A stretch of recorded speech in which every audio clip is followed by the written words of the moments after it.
आत्माओं का गांव। जैसे कि हम सब जानते हैं, बिना समय आए जब किसी की मृत्यु हो जाती है तो वो इस संसार से मुक्त नहीं हो पाता है जब तक कि उसका समय न आए।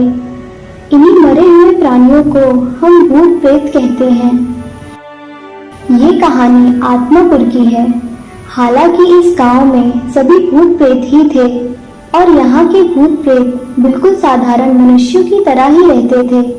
सुबह उठना, खेतों में जाना, शाम होते ही वापस घर आना, ये सब उनका रोज का काम था। जब तक कि किसी का समय न आए वो आत्मापुर में ही रहता था। जब भी किसी का समय आता तो उसके शरीर से तेज रोशनी निकलती और वो गायब हो जाता। इसके बारे में जीवित इंसानों को कुछ पता नहीं था कि धरती पर ऐसी भी जगह है जहां आत्माएं रहती हैं। एक बार की बात है, एक मोहन नाम का लड़का उस गांव में आता है। गांव में थोड़ी दूर चलने के बाद उसकी एक दरवाजे पर नजर पड़ती है। दरवाजे पर लिखा होता है मोहन का घर और उसका फोटो भी होता है। ये देख वो बहुत ही चौंक जाता है। ये मैं कहाँ आ गया हूँ, मुझे कुछ समझ में नहीं आ रहा है। फिर वो वहीं पास से गुजर रहे एक आदमी से पूछता है, सुनिए भैया।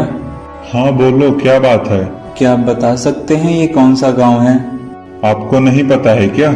पता होता तो मैं आपसे थोड़ी ही पूछता। ठीक है, गुस्सा मत करो। ये अक्सर होता है उनके साथ जो नए आते हैं यहाँ पर। ये आत्मापुर है और शायद ये तुम्हारा ही घर है। जाओ घर में। परंतु मैं यहाँ का नहीं हूँ। मैं तो अपने गांव जा रहा था शहर से, फिर पता नहीं मैं कैसे यहाँ आ गया। ये सब मुझे पता नहीं है भाई।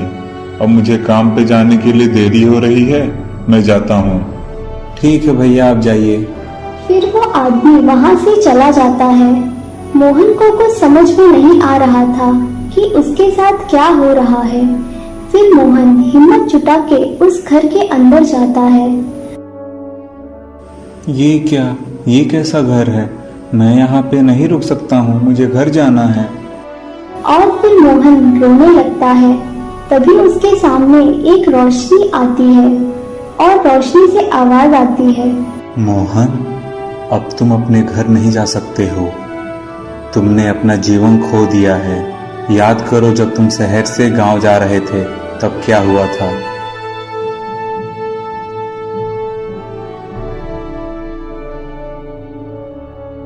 मोहन समझ जाता है कि वो मर चुका है। तभी रोशनी कहती है, मोहन, तुम समय से पहले ही मर चुके हो और जो भी समय से पहले मर जाता है वो यहीं आत्मापुर में अपना बचा हुआ समय गुजारता है। अगर तुम लापरवाही नहीं करते तो तुम यहाँ नहीं अपने परिवार के साथ होते। अब कोई कुछ नहीं कर सकता है। क्या तुम अपने परिवार को देखना चाहते हो? वो किस हाल में हैं? हाँ, मैं उन्हें एक बार देखना चाहता हूँ। ठीक है, देखो। मोहन देखता है।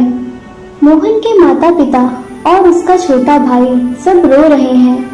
मोहन का शरीर बेजान जमीन पर पड़ा है। मोहन ये सब देखकर बहुत रोने लगता है और अपनी गलतियों के लिए क्षमा मांगता है। अब मोहन सब कुछ समझ चुका था कि उसे अब यहीं रहना है जब तक उसका समय नहीं आता। ईश्वर ने जिंदगी जीने के लिए दी है, अच्छे कर्म करने के लिए दी है। उसे व्यर्थ मत करो। और इतना कहकर रोशनी गायब हो जाती है और मोहन आंखों में आंसू लिए खड़ा रहता है। ऐसे ही दिन बीतते गए। अब मोहन भी और लोगों की तरह आत्मापुर गांव में रहने लगता है और उनकी ही तरह खेतों में रोज काम करने के लिए जाने लगता है। जब भी मोहन किसी के शरीर से रोशनी निकलते देखता है तो सोचता है, मैं इस शरीर से कब मुक्ति पाऊंगा। और कुछ दिनों बाद गांव में एक लड़का आता है और वो मोहन की ही तरह भ्रमित होकर आत्मापुर गांव में इधर उधर भटकता है। तभी वो मोहन के पास आकर कहता है, क्या आप बता सकते हैं ये कौन सा गांव है? मैं पहली बार इस गांव में आया हूँ। क्या नाम है तुम्हारा? मेरा नाम गोपाल है। मैं सहारनपुर का हूँ। मैं तो काम खत्म करके अपने घर जा रहा था और पता नहीं मैं इस गांव में कैसे आ गया। मुझे कुछ भी समझ में नहीं आ रहा है। क्या आप मुझे बता सकते हैं कि सहारनपुर किस ओर है? गोपाल, मैं तुमसे जो कहने जा रहा हूँ शायद तुम्हें उन बातों पर यकीन ना हो, लेकिन ये सच है। ऐसा क्या है, आप मुझे बताइए। तो फिर ठीक है, सुनो। ये आत्माओं का गांव है। जिस इंसान की समय से पहले मृत्यु हो जाती है वो इसी गांव में आ जाता है, और जब उसका समय आता है तो वो खुद ब खुद यहाँ से गायब हो जाता है। ये आप क्या बोल रहे हैं? ठीक है, तुम मेरे साथ आओ। फिर मोहन गोपाल को उसके घर लेकर जाता है, जहाँ दरवाजे पर गोपाल का नाम और फोटो लगा होता है। गोपाल ये सब देखकर सोच में पड़ जाता है। फिर अचानक मोहन के शरीर से तेज रोशनी निकलती है और वो गायब हो जाता है।